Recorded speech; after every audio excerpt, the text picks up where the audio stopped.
नमस्कार मंडळी. सस्नेह परिवारामध्ये आपल्या सर्वांचं हार्दिक स्वागत. मंडळी, आज आपल्यासमोर सादर करतोय कथा होकार. लेखक दिलीप कसगावकर, अभिवाचन सचिन दातार. ऐकूया होकार. डेनिम कलरची पॅन्ट, पांढरा शर्ट, ब्लेझर, पॉलिश केलेले बूट आणि आकर्षक चष्मा घातलेल्या रुबाबदार तरुणाने ते जंगली महाराज रोडवरच्या प्रख्यात ज्वेलर्सच्या दुकानात प्रवेश केला. त्याने प्रवेश करताच वेलकम सर असं म्हणत एका सेल्स मॅनेजरनी त्याचं मोठ्या आपुलकीने स्वागत केलं. सर, काय बघायचं आपल्याला? इयरिंग्स, तो तरुण उत्तरला. मैत्रिणीसाठी का? नाही, कोणीच तसं तयार नाही माझ्याशी मैत्री करायला. सर, मग बायकोसाठी वगैरे? नो, लग्न करायला मुलगीच मिळत नाही अजून. आय कांट बिलीव्ह सर, कोणी अगदी सहज होईल हो तुमच्याशी लग्न करायला. आय मीन, मला आवडलेल्या मुली तयार होत नाही. तो किती आवडल्या आत्तापर्यंत? फक्त एकच. बरं सर, कशी हवी तुम्हाला? गोरावर्ण, मध्यम उंची, 0 फिगर, गुलाबी साडी, शोल्डर कट. अतिशय प्रसन्न आणि आकर्षक चेहरा असलेल्या त्या सेल्स मॅनेजरकडे एकटक बघत सर म्हणाले, तुमच्यासारखी. सर, मी कानातल्या रिंगबद्दल म्हणते. अर्थात मीही रिंगबद्दलच बोलतोय, तुमच्या कानातल्या रिंगसारखं. आणि दोघेही अगदी खळखळून हसले. असं करा ना, तुमचीच द्या. अहो, माझी वापरलेली कशी देणार? अहो, तुमची म्हणजे अगदी तुमच्या रिंगसारखी, सेम टू सेम. अगदी सेम नाही, पण यापेक्षा अजून सुंदर आणि लेटेस्ट डिझाईन दाखवते सर. खूप डिमांडमध्ये आहे ते डिझाईन. मॅम, तुम्ही जरा घालून दाखवता का? म्हणजे मला नीट समजेल. ओ शुअर. हां, बघा आता. दोन्ही कानात रिंग घालून मॅम म्हणाल्या. कुठे बघू, तुमच्याकडे की त्या रिंग्सकडे?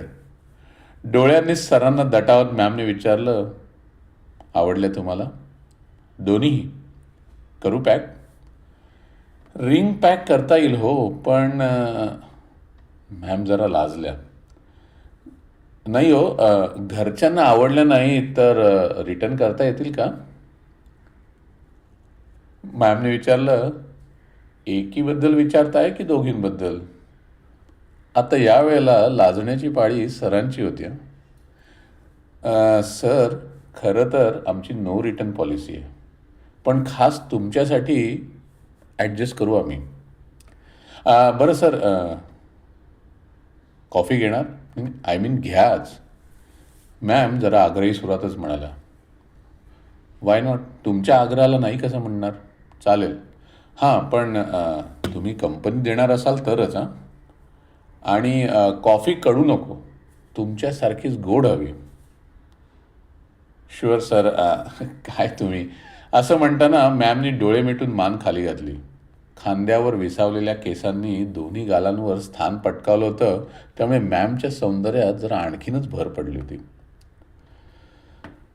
सोन्याच्या दुकानात काम करता, वेगवेगळ्या डिझाईनची मंगळसूत्र विकतात, पण स्वतः मात्र अजून मंगळसूत्र घातलेलं नाही? मिश्किलपणे सरांनी विचारलं. आई बाबा प्रयत्न करतायत, पण तुमच्यासारखं मला अजून कोणी मिळालं नाही ना. आय मीन, मलाही कोणी मिळालं नाही. मॅम, तुमचं दुकान खूप लकी आहे. मला खरंच 100 नंबरी सोनं मिळालं आहे. मलाही अगदी हवा होता तसा कस्टमर मिळाला आहे सर. माझ्यासाठी हा कस्टमर म्हणजे देव आहे. बिलावर त्याचा मोबाईल नंबर लिहून आणि स्पेशल डिस्काउंट देऊन मॅमनी सरांना बाय करताना सी यू सून असंही म्हटलं. परत पुन्हा दुकानातच भेटायचं का? सोन्याला दुकानात आणि सोनियाला दुकानाबाहेर. गोड हसत आणि हस्तांदोलन करत अनपेक्षितपणे काहीतरी गवसल्याच्या आनंदात दोघांनी एकमेकांना निरोप दिला. दुसऱ्या दिवशी सकाळी 8 वाजताच फोन आला सरांचा. हाय सोनिया, तासाभरात भेटायचं का? काय झालं सर?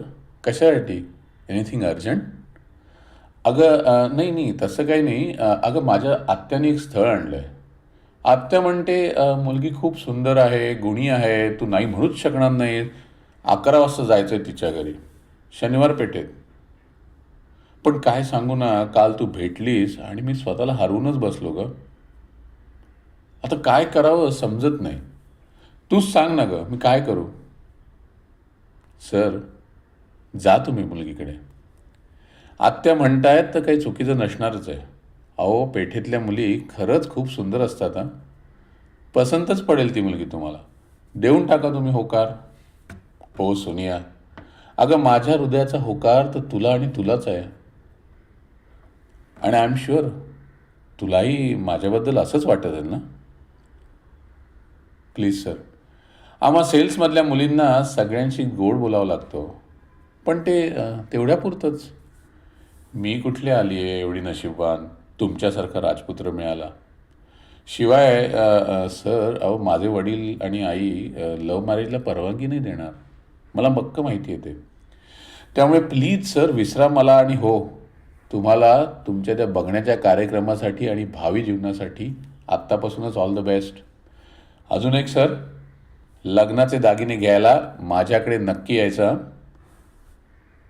सरांना बोलायचं होतं पण सोनियानेच फोन ठेवला. कधी नव्हे ती मुलगी आवडली होती, पण आज तिनेच गोड बोलत स्पष्टपणे नकार दिला होता. मन तयार होत नव्हतं, पण तरीही सोनियाला विसरावं लागणारच होतं. एका अर्थी बरंच झालं. मृगजळ वेळीच लक्षात आलं असं म्हणत सरांनी छान कपडे परिधान केले आणि मोठ्या उत्साहात आईबाबांबरोबर पेठेमध्ये निघाले. जुनं पण सुबक, नीट नेटकनी हवेशीर घर, मधाल बोलणारे मुलीचे आईवडील. फर्स्ट इम्प्रेशन एकदम फर्स्ट क्लास होतं. मुलगी तर अगदी नक्षत्रासारखी सुंदर होती. पोळ्यांचा कार्यक्रम झाला, गप्पा गोष्टी झाल्या. तुम्हा दोघांना काही बोलायचं असल्यास प्लीज जरा आतमध्ये जाऊन बोलू शकता, दोघांच्याही आईबाबांनी सांगितलं. दोघे आत गेले आणि 2 मिनिटातच परत आले. मुलीचं नकार दिसतंय वाटतं. राजचे आई बाबा आपापसात कुजबुजले. बेटी, अगं तुला राजला काही विचारायचं असेल तर विचार हां, राजच्या आई म्हणाल्या. राज, तूही आमच्या मुलीला काही विचारायचं असेल तर बघ. नो सर, त्याची काहीच गरज नाही. तुमच्या मुलीने मी इथे येण्याआधीच मला सांगितलं होतं होकार दे म्हणून, म्हणूनच मी होकार देतोय, राज म्हणाला. एकमेकांना बघण्याआधी सांगितलं होतं? आता राजचे आईबाबा गोंधळले. किंबहुना दोघांचे आईबाबा गोंधळले होते. नाही, काल बाबांनी एक प्रोफाईल पाठवलं आणि सांगितलं उद्या रजा घे, मुलगा परफेक्ट मॅच आहे तुझ्यासाठी, सकाळी 11 वाजता येणार आहेत. आणि काय योगायोग, त्यानंतरच अर्ध्या तासात राज आमच्या दुकानात इयरिंग्स घ्यायला म्हणून आला.